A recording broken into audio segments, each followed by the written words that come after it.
eu sou Ariadne Gatolini, editora-chefe aqui do Jornal de Jundiaí, e hoje eu vim trazer para vocês um tema que é importante para todas as mulheres em qualquer idade, que é o câncer de mama.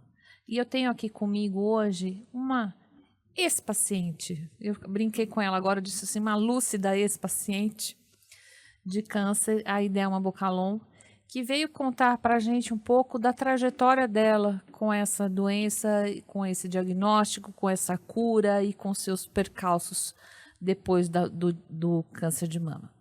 Seja bem-vinda. Muito obrigada, é sempre bom estar aqui no JJ, Ariadne. Obrigada pelo convite. É sempre uma grande oportunidade para poder falar da história da gente. Sim. Dividir, né? Cada um tem suas dores, a sua vida, as suas vitórias.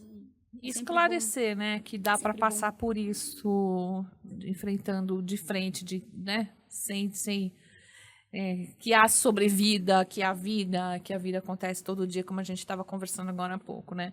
Mas você foi diagnosticada muito cedo, aos 31 anos, que é uma coisa que está acontecendo cada vez mais, você sabe disso, né? Mais mulheres jovens estão com o diagnóstico de câncer de mama.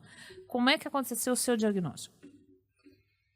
Então, eu fazia exames, né? Você já fazia mamografia, que já nem é indicado. Não fazia mamografia. Eu fiz uma ultrassom, eu tive uma íngua, enfim. Fui fazer uma ultrassom sem maiores desconfianças. E eu descobri um nódulo, e esse nódulo foi diagnosticado como um câncer de mama quando eu tinha 31 anos.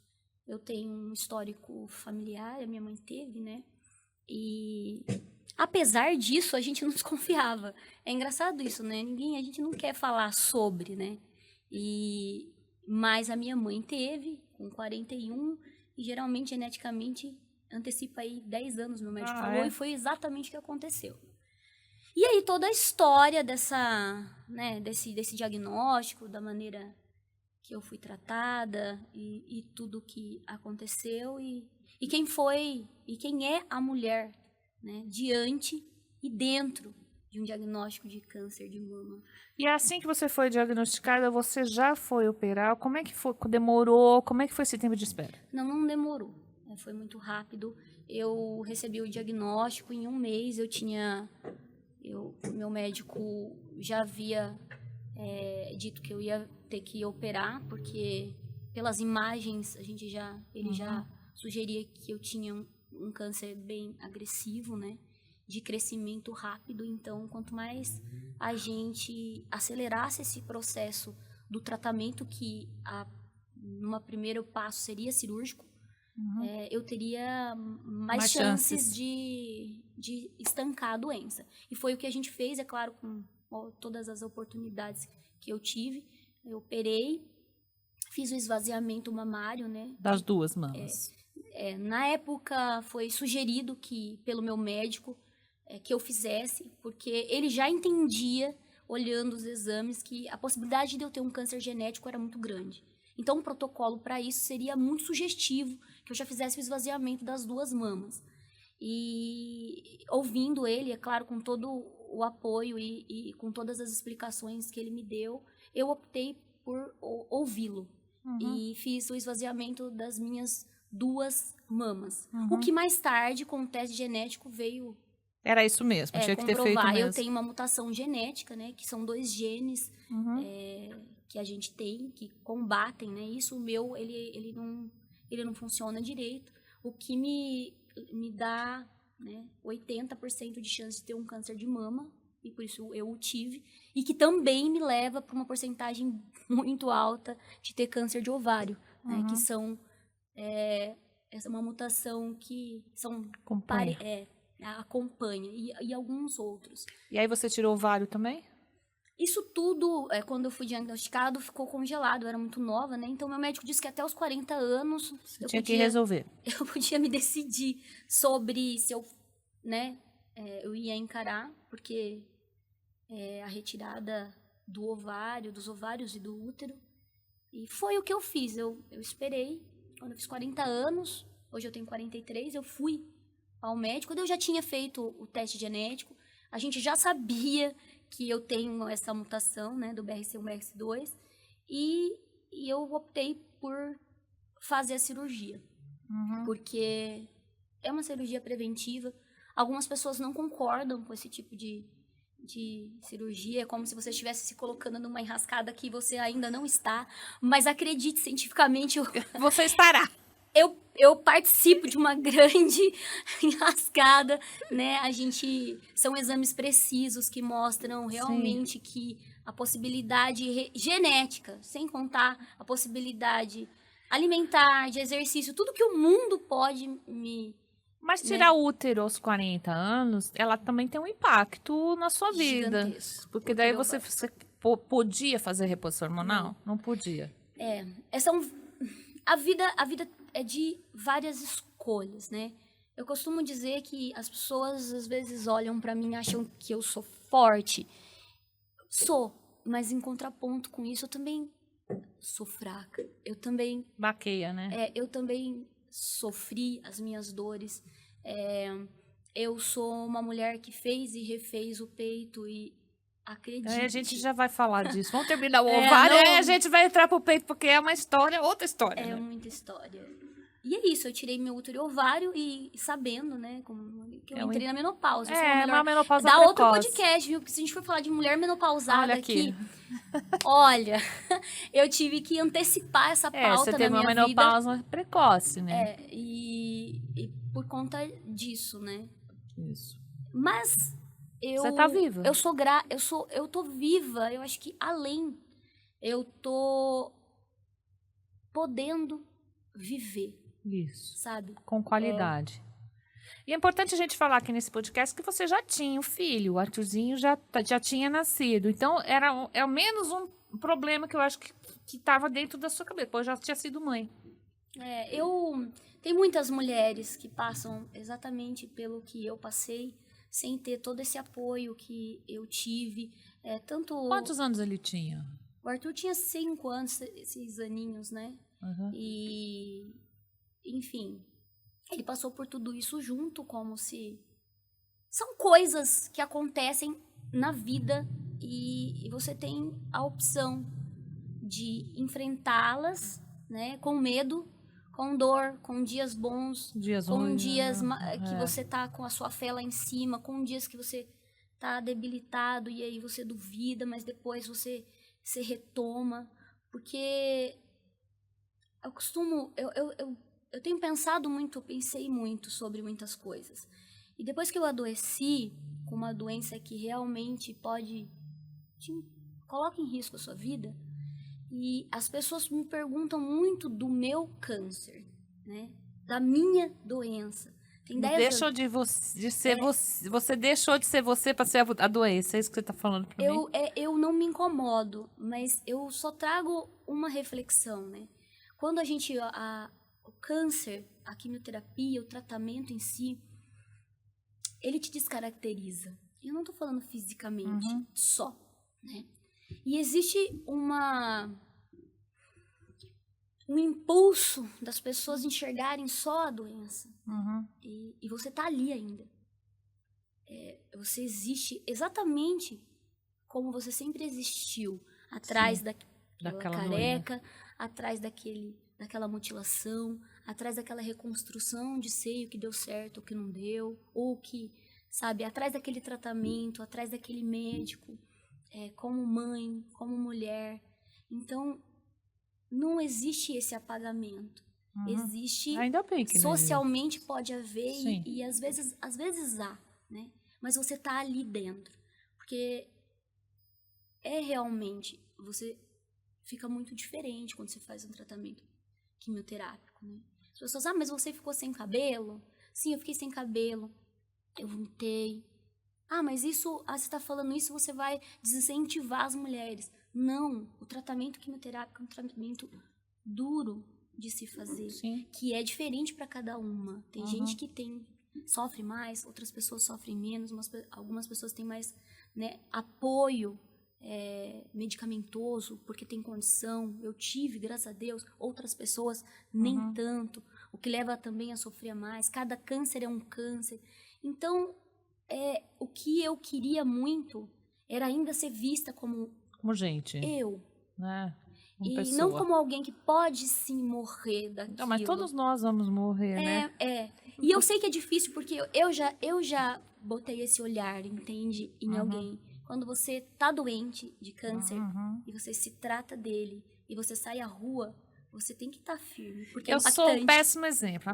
É impactante. Eu tenho uma psicóloga, psicanalista da Unicamp, minha amiga, muito mais velha que eu, que é minha gurua, e ela teve o segundo câncer de mama ano retrasado, durante a pandemia. Ela ficava em São Paulo e ela dizia assim pra mim: eu já meditei, eu pus a touca gelada pro meu cabelo não cair, eu já meditei, eu tô tomando aqui a quimioterapia. Ela ligava de lá pra mim, do Einstein. Eu tô tomando aqui minha quimioterapia e eu tô aqui meditando que esse remédio vai curar toda a minha vida. Ela não teve problemas, não teve efeitos colaterais. Ela passou o tratamento dela com essa mente, né? E eu tava surtada, sofrendo, passando. Eu chegava no hospital e não entrava pra vê-la. E eu fui delegando até acabar o tratamento pra ficar com ela. Quer dizer, fui eu que não entendi, não fui eu que não encarei, entendeu? Quando ela passou pelo segundo câncer de boa. Então, veja como a gente encara o câncer. E eu venho de uma história familiar de câncer muito agressivos. Então, eu sou meio sequelada pra isso. Mas, assim, você vê como a gente... Existem visões e visões? Para tudo na vida, né?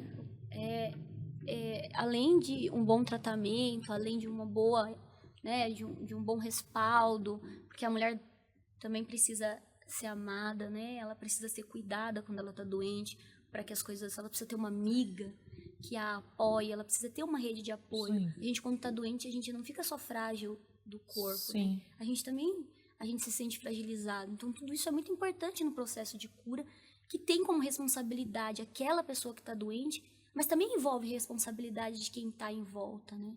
É uma E eu vi um depoimento da sua mãe que eu achei uma graça. Ela te passando agora na última cirurgia que você fez, ela passando uma fé, Isso. um conforto. Quantos anos tem sua mãe agora? Minha mãe tem 77. Como é que foi ela? Como é que ela encarou isso na filha? Porque eu também já passei por essa experiência de encarar o câncer na minha filha. Eu acho que eu posso te garantir que é pior do que a gente certeza. passar por si. Você vê uma filha adoecer é impactante. Como é que foi essa senhora te apoiando, essa mãe que... Como é que essa força vem de onde dela? Minha mãe é uma mulher de muita fé, né? Ela tem fé, ela acredita no que é bom, acredita no que pode dar certo. E os meus pais sofreram muito. Eu sou a filha caçula dos meus 2 irmãos.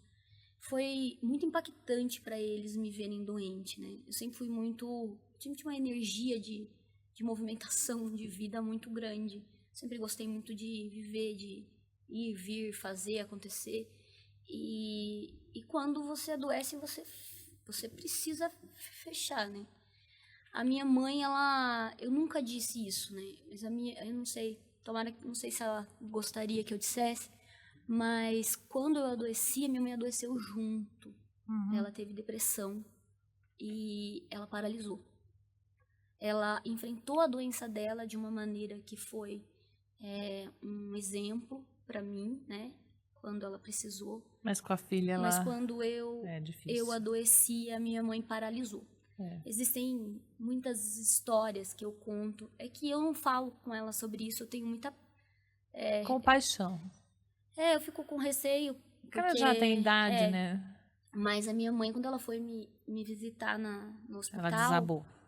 Não, ela paralisou. Né? Meus irmãos... Então, eu tava lá quando eu tirei o seio, né? Porque é uma cirurgia muito pesada. E ela não... Eu que pedi comida. Ela falava, põe o telefone no meu ouvido que eu vou pedir comida para você. Porque ela ficou sentada o dia inteiro assim, ó, paralisada, me olhando.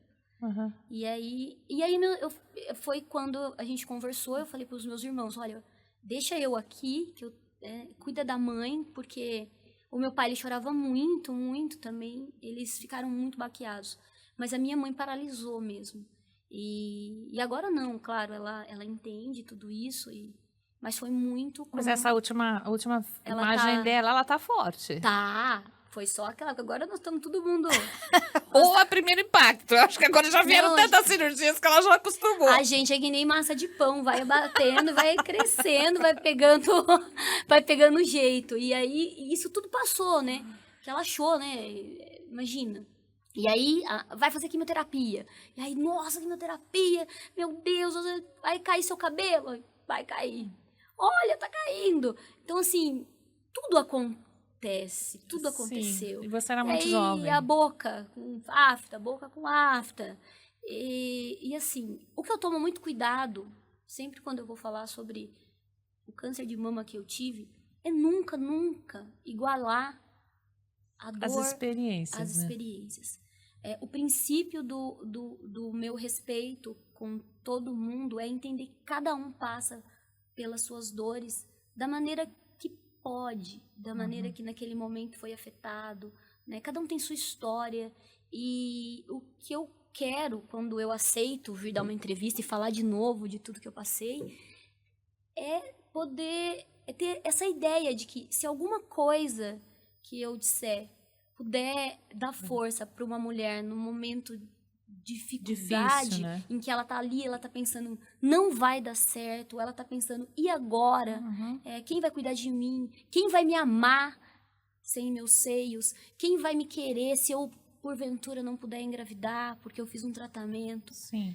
É para essa mulher também que eu falo, sabe? Para que ela entenda que ela está nela. E sim, ela mas o seu marido, é dela. gente, eu não te perguntei isso antes, mas esse marido que tem uma vida atribulada. O meu marido, eu posso falar do Ricardo como ser humano, sabe? Se você me perguntar como marido, eu tenho umas coisinhas para reclamar. Como todas nós. Né, lá em casa, né? Eu deixo umas coisinhas jogadas. Mas e como é que foi a postura dele nesse momento?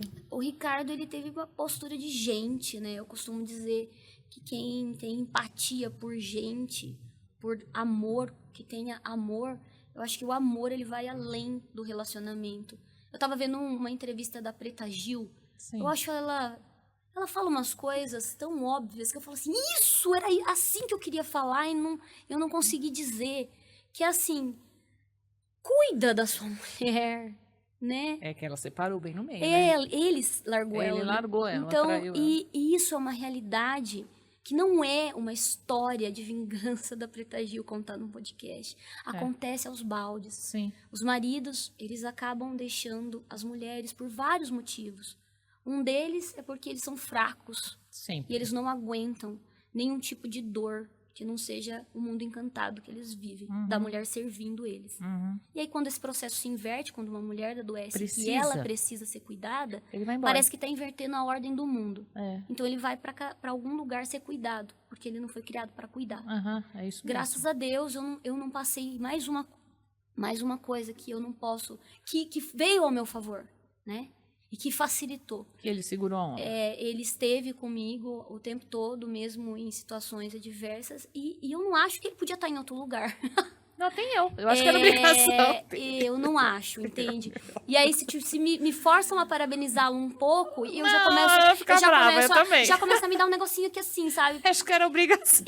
Mas eu sou muito agradecida por ele ser um ser humano. Do jeito que ele é, né? Porque eu precisava ser cuidada dos meus amigos, a minha família, as pessoas que me amaram, pessoas que eu não conheço, pessoas que rezaram por mim. Existe uma grande... uma grande nuvem que envolve a bondade e que quando essas coisas se conectam, elas te trazem muita força. Independente do seu resultado ser a cura ou do seu resultado ser a passagem. Porque eu nunca falo sobre isso, né? Mas muitas vezes a gente precisa entender a finitude não como uma derrota. Sim. A gente precisa... Como livramento, às vezes, eu acho. Me arrepio, porque falar de morte nunca é uma boa vibe, mas é preciso naturalizar. É, né? livramento. Eu sou orgulhosa de mim, sabe? Por eu ter passado, por eu ter erguido a minha cabeça, por eu ter tido pena de mim e depois... Ai, não dá, né? Depois eu ter... Porque é natural. Tinha dia mas que eu não falava, dá pra segurar muito essa pena, né? Tadinha de você, olha... E depois eu falava assim... Deixa disso, mulher. Eu me cuidava, eu cuidava dos meus pensamentos, né? Porque também é natural passar um dia prostrado. Também é natural a descrença, mas é mais natural ainda e a potência que existe dentro de um tratamento de câncer da mulher e da capacidade que ela tem de viver e de realizar, né? E eu sou honrada pela minha história. E grata, né? Eu sou grata, eu sou pela minha vida, mas eu sou muito honrada, porque eu não sei quem estaria conversando com você hoje se não fosse pela minha história. A Idelma que eu conheço hoje... É diferente da Idelma que teria continuado sem o câncer? Eu seria diferente. E quando eu digo diferente, eu nem digo que eu sou uma pessoa melhor, porque eu não acredito muito que doença transforme alguém não, nem em bom idade, né? e ruim. Nem idade. A Eu falo assim, a menopausa chegou, mas não falem que eu sou sábia, porque isso não... Não, é só um processo biológico, né? Para algumas pessoas... Não tem sabedoria nenhuma na menopausa, eu brinco com as minhas amigas. Não tem sabedoria. Envelhecer é viver, né? Viver suas experiências e aprender com elas. E é um esforço muito grande. Quantas vezes você reconstruiu essas mamas? Então, eu reconstruí... Porque assim, teve uma matéria lá que falou muitas vezes. Eu reconstruí quando eu tirei. Uma hora que você tirou. Depois inflamou, eu troquei. E o que aconteceu? Porque ficou tantas cirurgias, 5, 6 cirurgias, porque as outras cirurgias foram divididas em 2 etapas, porque os médicos escolheram. Então, retirei, fiquei sem mama, botei de novo, deu errado de novo, e eu fui lá para não pôr mais nada, né? Eu desisti da minha reconstrução. E esse médico que eu encontrei, ele me disse, o Dr. Alexandre Munhoz, que a medicina tinha evoluído e que ele tinha uma técnica e que se ele fosse ele tentaria de novo. Sim. Mas eu passei mais um mês aí dizendo que não. E aí ele falou assim, não, vamos fazer, porque de qualquer maneira você vai ter que enxertar para você não ficar com afundamento de tórax. Sim. Então vamos tentar, né? Eu falei, então tá bom. E aí acordei de dreno, a operação é uma operação... dolorida, não né? tem nada, não é uma cirurgia plástica. E ela é dolorida, né? Vamos combinar, que dói. Eu te incentivo a mulher a fazer, porque vale muito a pena, né? Eu acho que você voltar a ter uma mama... existem muitos dogmas, né? Foi publicada a matéria na Record e eu tava olhando, né? A gente vai olhando as coisas. Uma moça entrou e falou assim...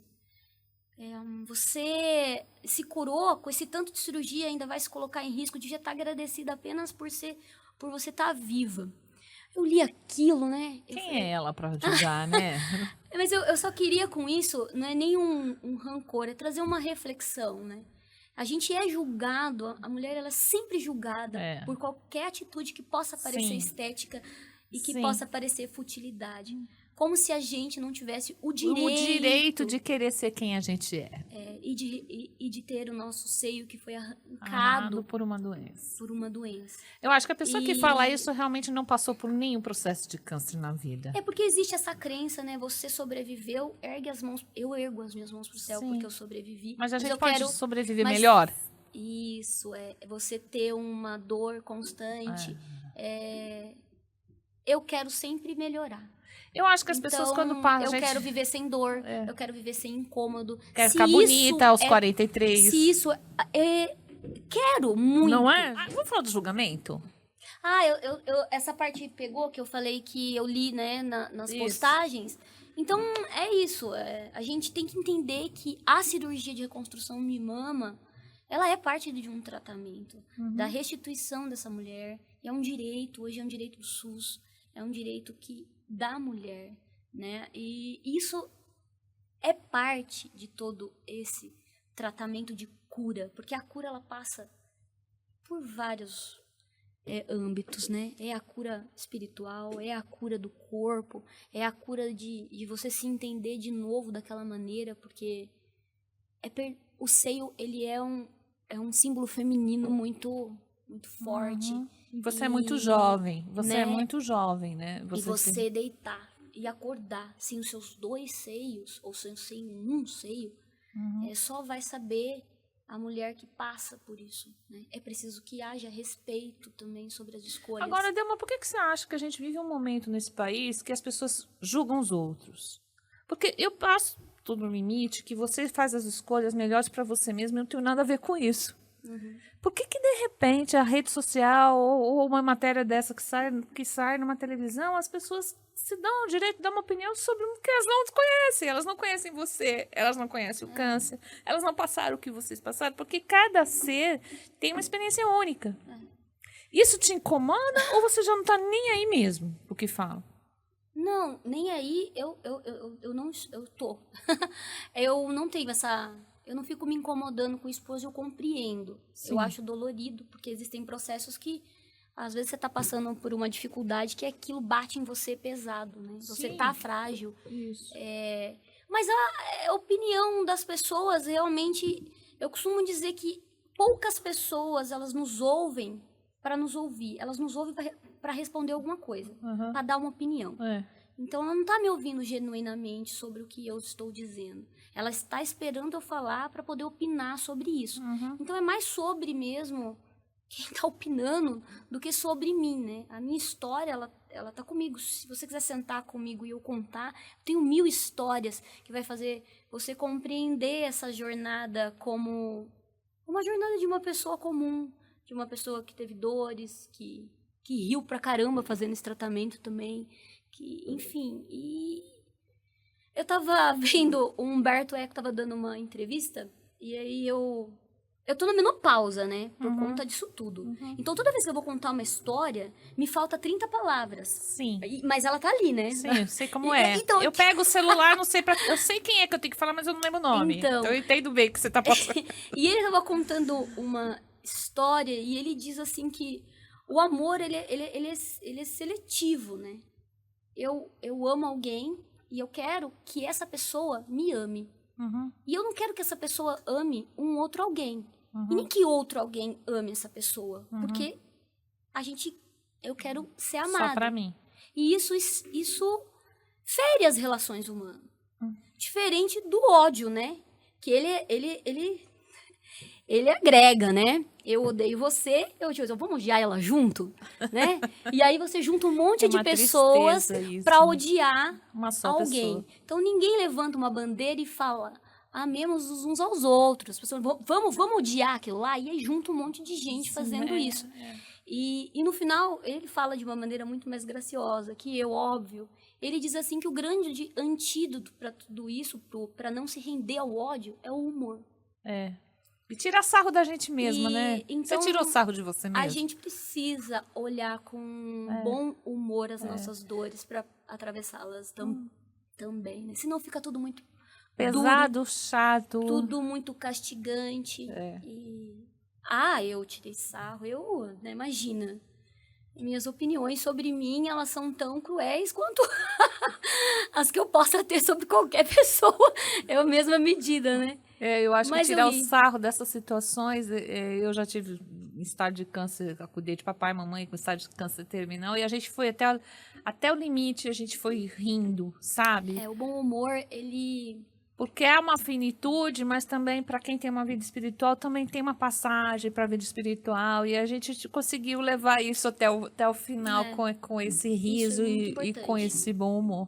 Bom, eu conversei aqui com essa mulher maravilhosa, que brilha os olhos, gente. Não sei se vocês vão ver, mas ela tem um brilho nos olhos fenomenal de vida, de alegria. Obrigada. E quem quiser te seguir, te conhecer, para que Instagram que te segue? Então, meu Instagram é Idelma Bocalon. Então, tô lá, não tenho... Tá aberto. Aberto. Quem quiser, bater muita coisa, bater papo, falar acolher comigo, tem sua história pra contar, quiser falar comigo no direct, Você atende? Eu atendo. Se for pra bater papo, se for gente bacana, eu tô dentro. É isso, eu que agradeço, viu, pela conversa, é sempre Fique bom. sempre aqui conosco, mas depois com outras experiências, por favor. Agora vamos eu falo disso também, quantas vezes for necessário. Vamos finalizar essa fase das reconstruções aí. Bom, siga-nos nas nossas redes sociais, jj.com.br. Até mais.